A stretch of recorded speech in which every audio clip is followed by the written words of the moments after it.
কাৰ্যসূচীত তেখেতে অংশগ্ৰহণ কৰিবৰ কাৰণে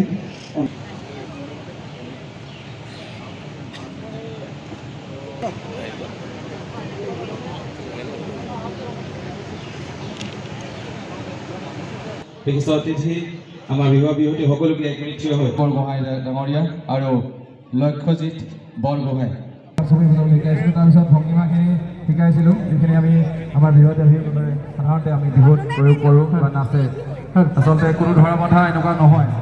বহুতে হয়তো চিলেবাছ কৰিব বিচাৰে, কিমান গ্ৰহণযোগ্য ৰাইজে ক'ব। গতিকে কোনো ইয়াত ধৰা বন্ধা এইটোৱে হ'ব লাগিব বা নালাগিব বুলি কথা নাই, বহুত বিতৰ্ক চলি থাকে। গতিকে হয়, আচলতে চৰাইদেউ আপুনি চাওক, বিহু আৰম্ভণি যদি আমি চাওঁ, ইতিহাস যদি চাওঁ, চৰাইদেউৰ পৰা আৰম্ভ হৈছে বুলি ক'ব খোজোঁ। আৰু গতিকে ৱৰ্কশ্বপটোৰ প্ৰয়োজনীয়তা কথাখিনি আজিৰ তাৰিখত আহি পৰিছে, যিহেতু বিহু গছৰ তলত নাই, বিহু বিশ্বমুখী হৈছে, Bihu Guinness book of world record হৈছে। আজি চৰাইদেউ সমন্বয় গৈছে, যিটো উদ্যোগ লৈছে, এই উদ্যোগটো সঁচাকৈ শলাগিবলগীয়া।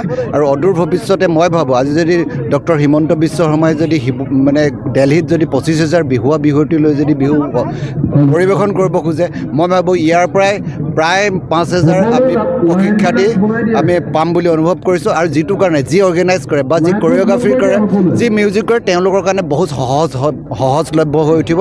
আৰু অসমৰ প্ৰতিখন জিলাৰ বিহুৱা বিহুৱতীসকলক এনেধৰণৰ ইনিচিয়েটিভ ল'বলৈ মই আহ্বান জনাইছোঁ ইয়াৰ পৰাই।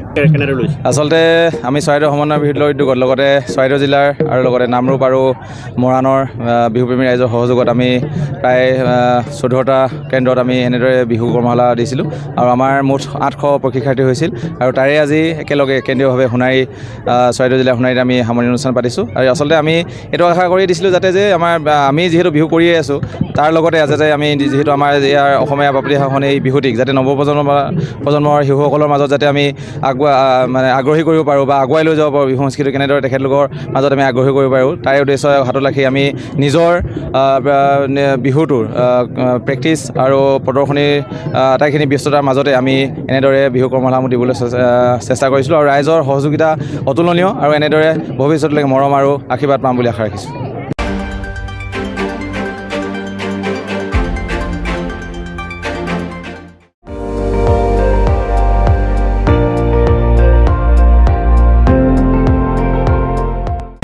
আপুনি চাই আছে ND24, সৰ্বশ্ৰেষ্ঠ নহয় সৰ্বোত্তমৰ দৌৰত।